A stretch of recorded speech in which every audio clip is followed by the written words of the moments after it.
Hai, kita ketemu lagi.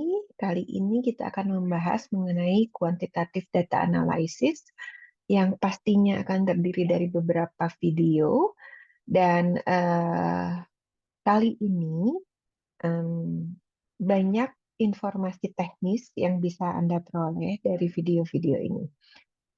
Oke, hmm, sekali lagi kita akan membicarakan tentang kuantitatif data analysis. Jadi jangan lupa data Anda bisa berupa data kuantitatif dan bisa merupakan data kualitatif. Ketika Anda mau melakukan kualitatif data analysis, maka Anda mengolah data yang berbentuk kata-kata. Sedangkan kalau kita memakai kuantitatif data analysis, maka data kita berupa numerical score, angka, atau karakter yang memberikan simbol. Ya, simbol-simbol yang memberikan karakter tertentu. Ya, Eh, baik.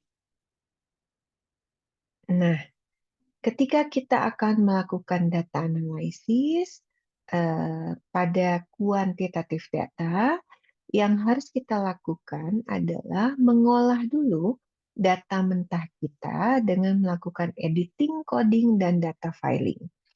Nah, apa sih yang dimaksud dengan data mentah?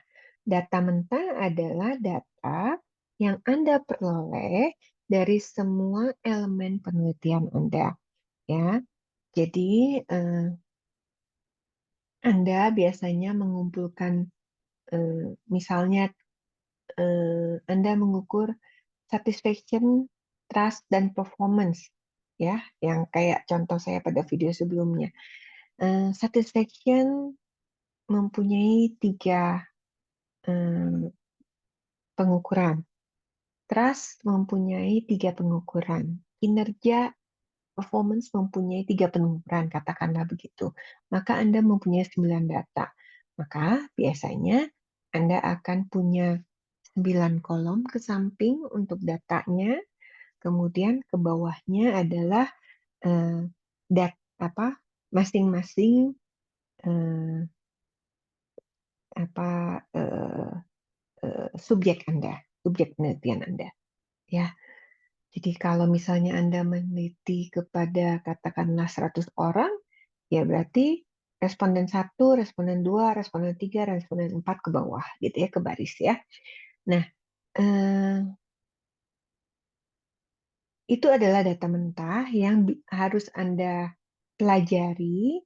eh, Kemudian Anda perlu melakukan editing, coding, dan data filing, gitu ya, sehingga Anda bisa memperbaiki beberapa error yang terjadi. Ketika Anda menganalisis, Anda perlu eh, memperhatikan tipe analisis yang seperti apa yang Anda butuhkan. Apakah deskriptif, univariat, bivariat, atau multivariat? Ya, kita akan nanti membahas satu persatu. Ya, oke. Hmm, Video pertama tentu saja kita akan membicarakan mengenai editing, coding, dan data filing. Oke, sebentar. Nah, eh, urutannya, urutannya biasanya kita akan lakukan coding dan data entry dulu, ya. Jadi, misalnya Anda memakai Likert, ya. Sangat tidak setuju menjadi sangat setuju. Sangat tidak setuju Anda angkai satu, sangat tidak setuju satu, tidak setuju dua, eh, apa, ti- tidak setuju dan tidak setuju gitu ya. Apa angka tengahnya biasanya disebutnya apa ya? Indifferent gitu ya. Lupa saya biasanya apa. Saya soalnya nggak pernah pakai lima. Kemudian itu tiga misalnya, keempat adalah setuju, lima adalah sangat setuju. Itu misalnya. Nah, itu adalah coding, gitu ya. Dan data entry. Data entry tadi bikin Excel, ya. Satisfaction 1, satisfaction 2, satisfaction 3, trust 1, trust 2, trust 3, performance 1, performance 2, performance 3, gitu ya. Itu coding dan kemudian data entry ya. Kemudian yang berikutnya editing data dan kemudian data transformation. Oke. Hmm,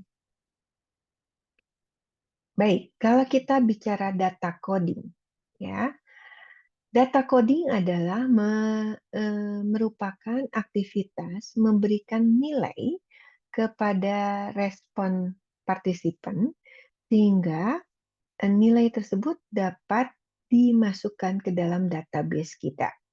Ya, kita akan menggunakan biasanya kita akan menggunakan coding sheet ya untuk transcribe data dari kuesioner dan kemudian memasukkannya ke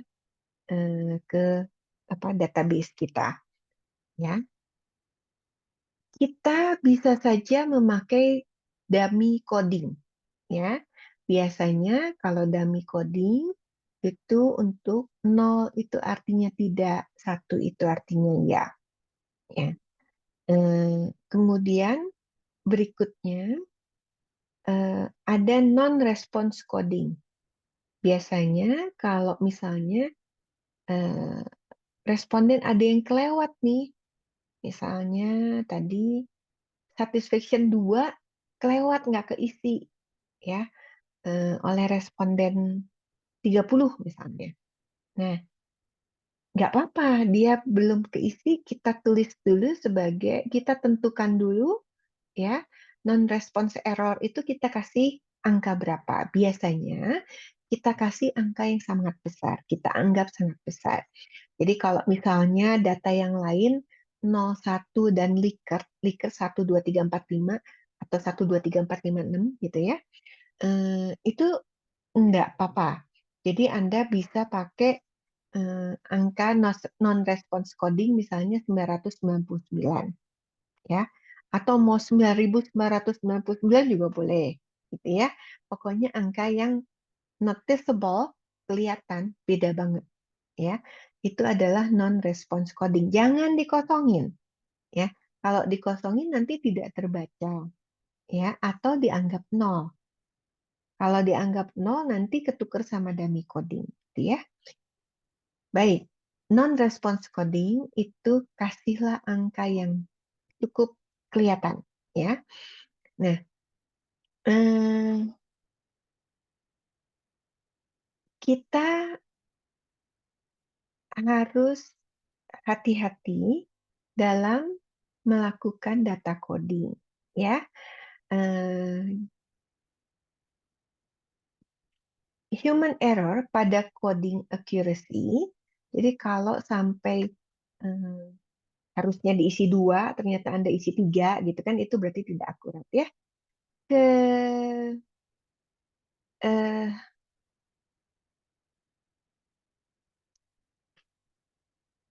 coding accuracy yang di-verified, ya, yang akurat, itu harus lebih besar dari 10% yang kita verifikasi, gitu ya. Di datanya harus kita periksa. Ya, jadi ketika lakukan data coding, pertama kita harus gunakan coding sheet, terus kita bisa pakai dummy coding 01 untuk hal-hal yang kita perlu masukkan dummy code sebagai dummy coding, misalnya laki-laki perempuan misalnya, gitu ya. Terus bisa non-response coding, gitu ya. Itu biasanya pakai angka yang amat sangat besar dan kita harus memperhatikan coding accuracy-nya. Kita harus bisa memverifikasi coding accuracy paling tidak di atas 10%. Ya, yang diverifikasi. Ya, oke. Setelah data coding ditentukan, maka kita harus data entry, gitu ya. Eh, Biasanya setiap respons yang sudah di coding kemudian dimasukkan ke dalam database, dibuatlah yang atau terbentuklah yang disebut sebagai raw data, data mentah, gitu ya. Biasanya kita akan masukkan ke dalam software, ya, yang Anda bisa masukkan langsung ke misalnya SPSS, tapi bisa juga Anda masukkan ke Microsoft Excel misalnya. Itu yang paling umum, ya. Kalau saya terbiasa untuk menyederhanakan, saya biasanya pakai Excel dulu, baru nanti eh, data Excel-nya saya pindahkan, saya transform ke atau saya ekspor, saya ekspor, bukan saya ekspor sih, saya buka SPSS, saya import dari Excel, gitu ya. Kenapa? Karena Excel lebih sederhana pertama, dan kedua Excel SPSS biasanya program yang berat, ya. Sedangkan Excel lebih ringan. Oke. Nah, biasanya bukan biasanya. Ketika kita pakai Excel maupun SPSS, setiap baris, setiap baris ya, kan Excel itu ada kolom, ada baris, gitu ya. Nah, setiap baris akan digunakan untuk setiap kasus, setiap responden, setiap subjek, untuk setiap subjek, ya. Sedangkan setiap kolom itu menggambarkan setiap variabel, ya. Jadi tadi saya bilang kalau misalnya kita mengukur satisfaction, trust, dan performance, kalau masing-masing ada 3, berarti kita akan punya 9 kolom, gitu ya. Nah, sangat penting untuk kita untuk menggunakan kolom yang pertama sebagai atau untuk menunjukkan identitas dari responsnya, gitu ya. Jadi responden 1, responden 2, gitu ya. Atau bisa pakai nama, bisa pakai apapun. Pokoknya harus bisa teridentifikasi, ya. Paling tidak kolom pertama digunakan untuk identifikasi. Nah, ini adalah contoh kuesioner yang sudah pre-coded, ya, yang sudah pre-coded sehingga ketika diisi ya oleh responden itu langsung kita ketahui ketika kita baca gitu ya, kita berusaha input data, kita langsung sudah tahu kodenya, gitu ya. Kodenya sudah tertulis langsung di kuesionernya. Ini contohnya ya. 1 untuk yes, I personally belong to a labor union. 2 itu untuk yes, another member of my household belongs to a labor union. Sedangkan yang ketiga no, no one in my household belongs to a labor union. Ya, Anda lihat ada 1, 2, 3. Di sini ada angka 1, angka 2. Ya, walaupun ini tidak biasa ya. Biasanya no itu 0, 1 itu yes biasanya. Tapi ya nggak apa-apa ya. Terserah Anda sih sebenarnya. Nah, ini adalah contoh dari yearly income. 1, 2, 3, 4, 5, sampai 9. Ada 9 range of income. Ya. Do you personally own corporate stock? 1 untuk yes, 2 untuk no. Nah, biasakan kalau responsnya sama, itu biasakan konsisten supaya Anda nggak bingung nantinya. Ya, ini contohnya 1, 2, ya, company for which I work, 2 untuk other company. Oke, ini contoh yang pre-coded. Ya, saya ambil contoh ini dari Sigmund, Babin, Carr, and Griffin. ya, dari buku Business Research di halaman 471. Oke. Ini adalah contoh coding, tetapi untuk respons yang kualitatif sebenarnya. Ya, oke, ini contohnya. Kualitatif sih ini mah. Nah, ini contohnya coding book ya, untuk masing-masing respon. Ya, question number ya, pertanyaan dari oke, 1 sampai 5. Terus tadi number 6 itu untuk kotaknya, 7 sampai 9 itu untuk interview number. Ya. Oke. Nah, sorry. Nah, ini A, question number A ya. Family, work for, kalau 1 travel agency, 2 untuk advertising agency, 3 untuk marketing research company. B, pertanyaan B itu interviewed past month. Jadi di interview nggak bulan lalu, gitu ya. 1 berarti ya, 2 berarti tidak. Pertanyaan pertama, ya, responsnya Anda lihat ya. Ini field all column number, jadi butuh 5 ya, 5 column. Ini column ke-6, ini column ke-7 dan 9. Ini tidak dimasukkan ke dalam data, not enter. Kolom ke-10 ini isinya tentang untuk menjawab pertanyaan nomor 1, traveled in past 3 months. 11 untuk purpose of last trip. Business, vacation, personal. 12 itu untuk purpose second last trip. Dan selanjutnya. Ini contoh dari codebook.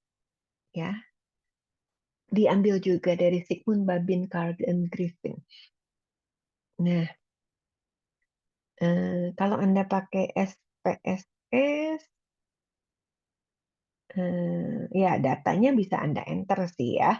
1 artinya apa, 2 artinya apa gitu ya. Oke. Nah, ini adalah contoh dari yang saya ambil dari pengukuran kinerja.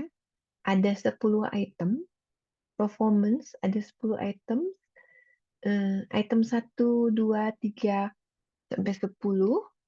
Terus kemudian ini adalah totalnya. Ya. Anda lihat responsnya bergerak antara harusnya nilainya antara 1 sampai 5. Ya. Ada 6 kan di sini. Ini bukan data saya soalnya. Ini saya ambil dari buku.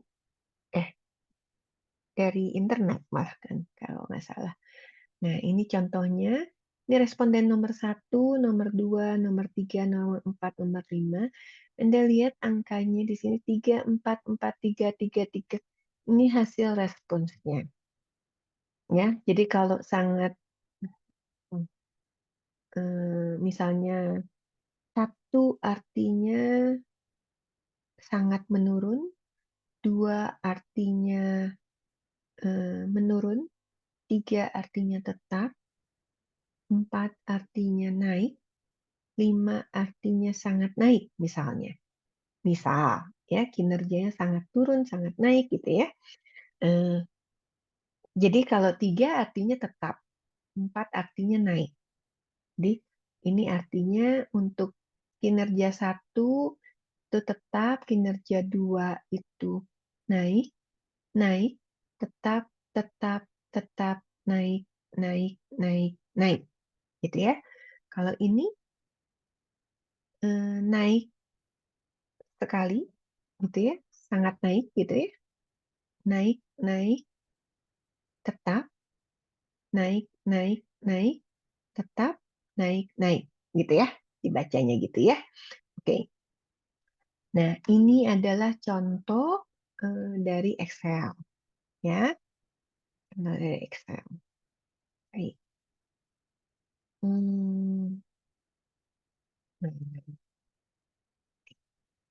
Nah, itu adalah data coding. Sekarang data editing ya.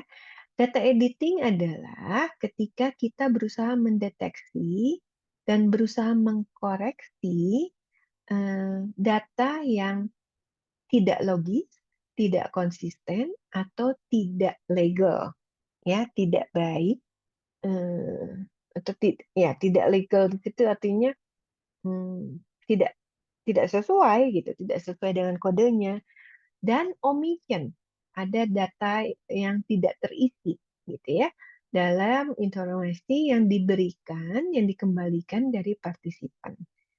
Ya, terutama biasanya editing itu harus dilakukan ketika kita mengumpulkan data by paper, ya, dengan kertas dan pensil. Tapi eh, kalau kita pakai misalnya SurveyMonkey atau Question Pro atau Qualtrics, kita bisa force answer istilahnya ya. Jadi bisa membuat kuesionernya harus dijawab sehingga tidak terjadi omission, gitu ya. Nih, nah proses untuk pengecekan kelengkapan, konsistensi dan legibility dari data itu akan membuat data kita siap untuk di coding kalau belum di coding dan ditransfer ke untuk disimpan, gitu ya.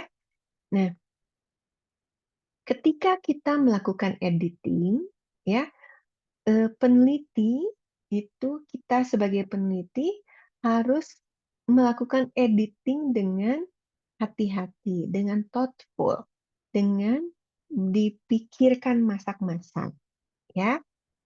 Perubahan yang kita buat itu harus betul-betul dibuat secara hati-hati, ya.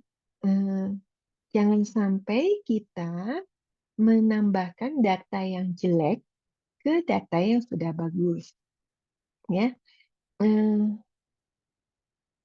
Lebih baik kita menggunakan data yang sedikit tetapi benar daripada menggunakan data yang lebih banyak tetapi bermasalah, ya.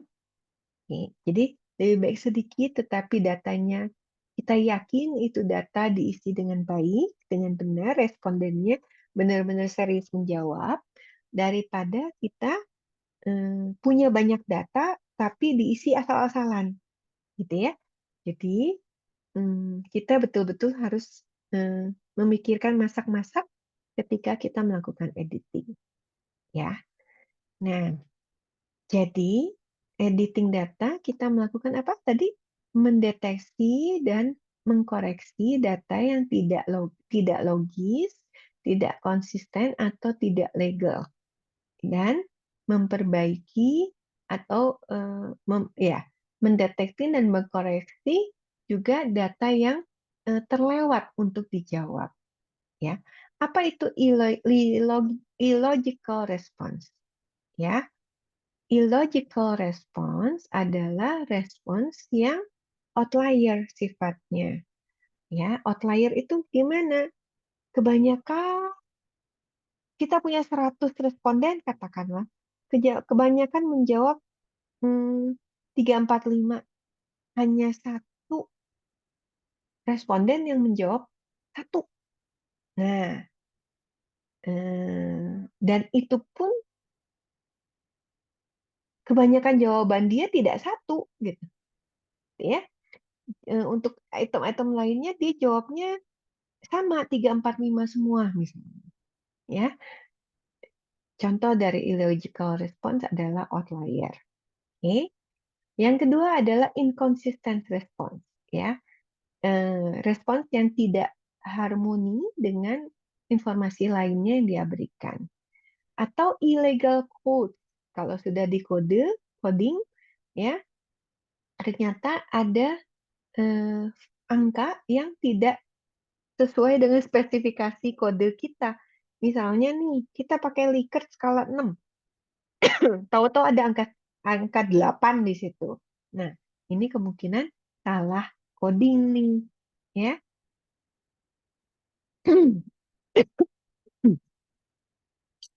Nah, kalau ada illegal code, ya, cara paling baik untuk mengecek illegal code itu adalah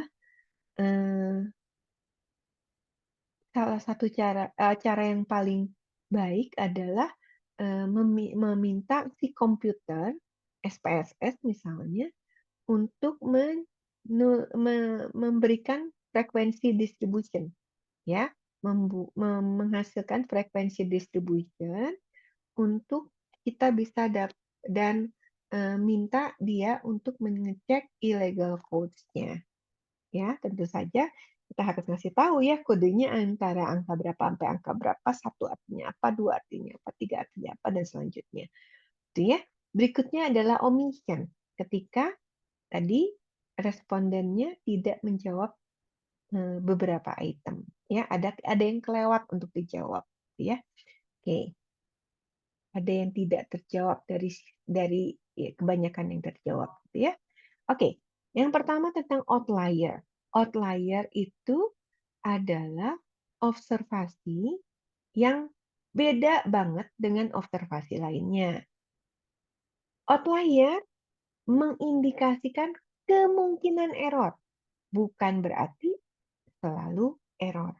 Ya, outlier tidak selalu berarti error, gitu ya. Nah, ketika kita menemukan data yang sifatnya outlier, itu kita perlu pelajari secara hati-hati dan memastikan apakah data tersebut betul atau tidak, gitu ya. Oke, kemudian kita harus mengecek bauran angkanya, apakah data kita nominal atau ordinal variabel, dan kita akan bisa mendapatkan angka minimum, maksimum, dan frekuensi eh, eh, apa tablesnya, ya. Jadi biasanya outlier bisa ketahuan dari kita ngecek ini nih angka minimum, angka maksimum, dan frekuensi tables, ya. Oke, untuk omission. Omission itu bisa terjadi karena responden yang pertama memutuskan tidak menjawab karena tidak paham pertanyaannya, maka ini harus dihindari ya ketika bikin kuesioner. Jangan sampai bikin kuesioner yang sulit dipahami. Nanti kalau sulit dipahami, nanti akan muncul terlalu banyak omission. Yang kedua, bisa jadi respondennya tidak tahu jawabannya, sehingga dia tidak bisa menjawab. Atau yang ketiga, dia nggak mau jawab. Ya, dia tidak mau menjawab pertanyaannya. Maka, untuk menghindari omission, ya, pertanyaan yang kita sampaikan dalam kuesioner kita harus betul-betul jelas, ya. Tetapi kalau pertanyaannya udah jelas dan tidak ada masalah yang tiga ini, maka bisa saja pertanyaan tidak dijawab karena kelewat, ya. Biasanya kalau kuesioner Anda cukup panjang, itu ada aja yang kelewat biasanya, ya. Dengan demikian, sekali lagi, bisa saja pertanyaan Anda sudah jelas, tetapi partisipannya nggak mau jawab. Ya sudah lah. Gitu ya. Nah, kalau terjadi omission dalam satu responden, dalam satu set data, gitu ya, itu lebih dari 25%, ya, sarannya adalah udah abaikan saja. Jadi data dari responden itu abaikan saja. Jadi kalau misalnya Anda bertanya 20 pertanyaan dan ternyata ada 25% dari 20 itu 1/4 ya, 5 pertanyaan yang tidak dijawab. Nah, lebih baik 6 pertanyaan yang tidak dijawab, lebih baik kalau gitu data responden itu dilepaskan saja, di-take down aja, gitu ya. Nah, tetapi kalau cuman 1, cuman 2 gitu ya, data itu tidak dijawab, bisa kita pikir, "Oh, berarti kelewat aja." Ya. Tetapi sekali lagi ya, kalau ada satu pertanyaan Anda, banyak banget yang nggak jawab, nah Anda harus curiga bahwa jangan-jangan pertanyaan Anda yang salah, ya. Jadi bukan respondennya ya, dalam satu kolom tiba-tiba banyak yang kosong gitu. Bisa jadi memang pertanyaan Anda sulit dijawab, ya, atau mengganggu responden sehingga mereka tidak mau menjawab, atau ya memang pertanyaannya nggak jelas, gitu ya. Nah, tetapi, kalau misalnya sebenarnya tidak ada kecurigaan ada masalah, maka biasanya untuk blank respon atau missing data itu, eee, kita bisa ignoring kita kita ignore, kesalahan itu ya, eee, daripada kit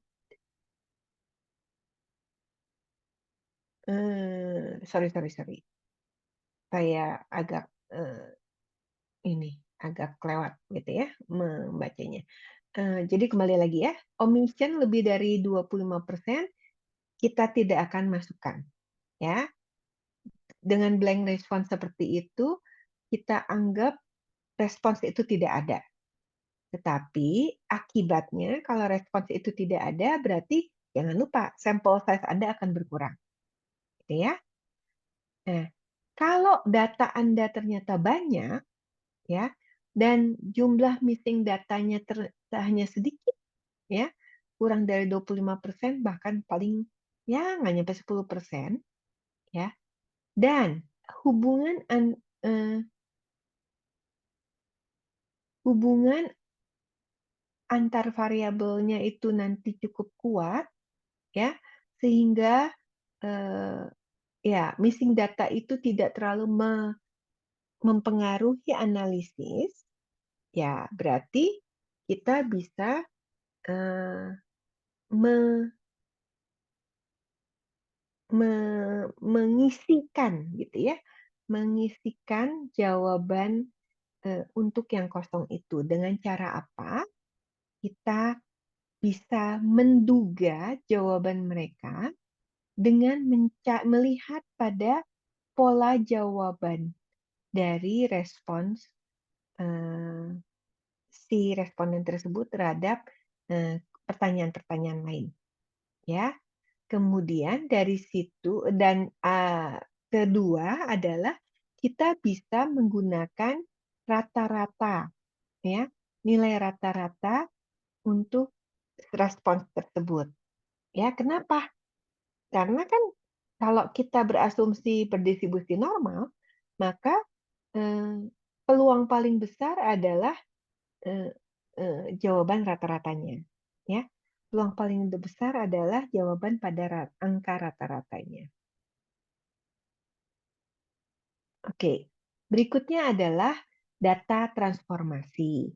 Kita mengubah data. Kadang-kadang kita perlu mengubah data dari data originalnya menjadi data yang, berbeda, ya. Eee, Misalnya, Eee, atau tujuan dari data transformasi ini untuk mengurangi masalah pada stage berikutnya, stage analisis, ya. Nah, eee, pada data-data yang sifatnya ekonomik ya, itu seringkali kita menggunakan logarithmic transformation, ya, sehingga datanya nanti distribusinya lebih lebih baik, ya. Kemudian hati-hati dalam beberapa kuesioner, sering diselipkan reverse question.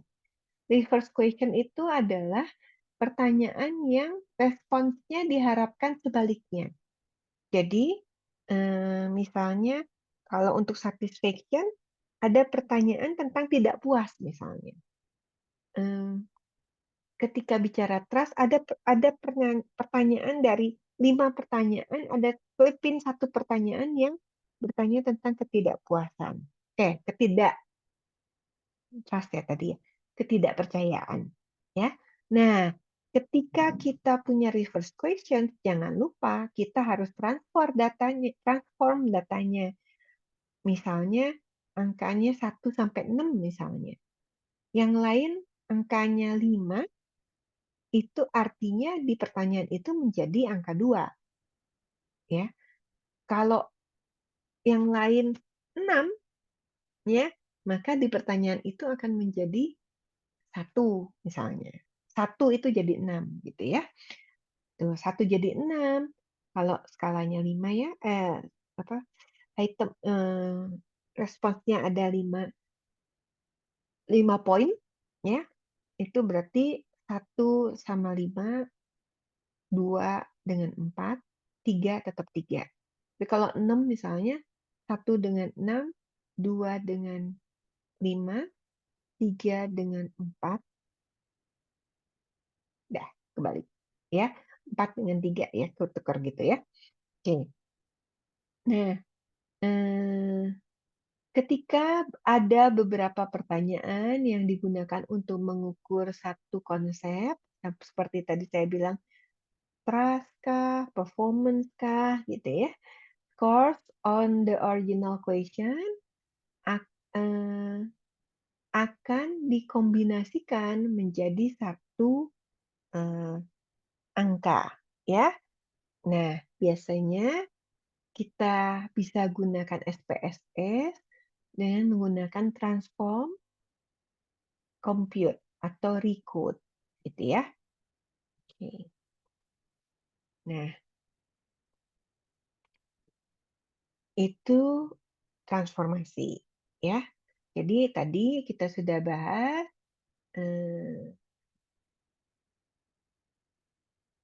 coding, ya. Kemudian ini adalah contohnya, editing, dan kemudian transformation. Nah, setelah kita selesai melakukan transformasi, coding, transformation, coding dulu harusnya. Coding, transformation, terus memeriksa editing, gitu ya.